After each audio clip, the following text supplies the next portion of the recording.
Hi guys, it's Kate, a qualified dog nutritionist, and welcome back to the channel. Once you become a dog parent, one of the first things you'll notice is how much conflicting information there is out there. So you'll regularly be asking yourself, well, is it safe or not? And one of the biggest misconceptions in the dog world is whether garlic is safe. So without further ado, let's get into it.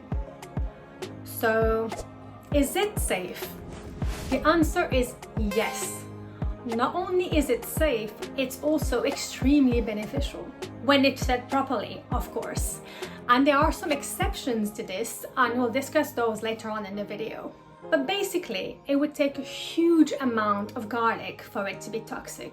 We're talking here about 5 full heads of garlic for a 75-pound dog and about 4 or 5 cloves for a 10-pound dog. So that's a lot more than you would feed normally anyway. Garlic is a powerhouse ingredient.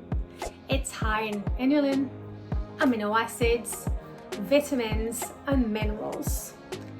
And because of all its nutrients, garlic actually supports good circulation, helps with prevention of blood clots, balances the digestive system, and also boosts liver efficiency. It also acts as antifungal and antiparasitic, the latter making it the perfect ingredient to help repel fleas, ticks, and all other little beasties. What should you be aware of?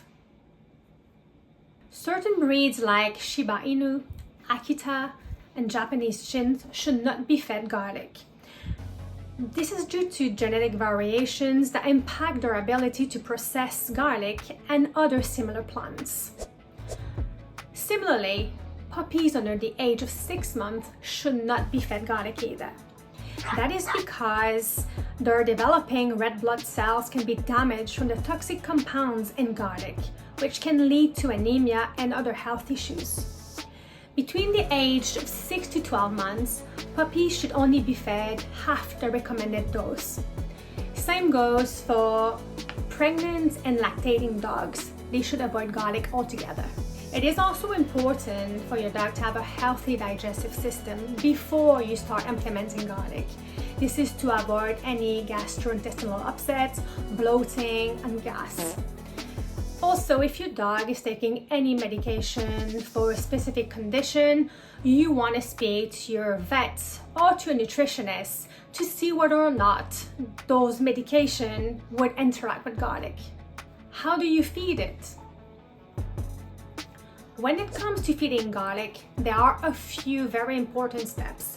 I will pop those up on the screen so that you can take a screenshot and save it. You should always use fresh garlic, ideally organic. Do not use pre-chopped garlic sold in jars or garlic powder. Peel the clove and then crush it or mince it, which is when a lion and a lioness mix and form a lysine, our powerful active medicinal ingredient. You then let it sit for 10 minutes before adding it to the food, and you feed immediately. A lysine degrades quickly, so feeding it right after the sitting period is imperative. I mainly feed it during spring and summer, as well as early autumn, every day or every other day, to protect against fleas and ticks. During the winter month, I feed it approximately once a week for a little extra health boost. When it comes to the quantity that you should feed, it can be confusing. So I made this little chart to try and make it easier for you.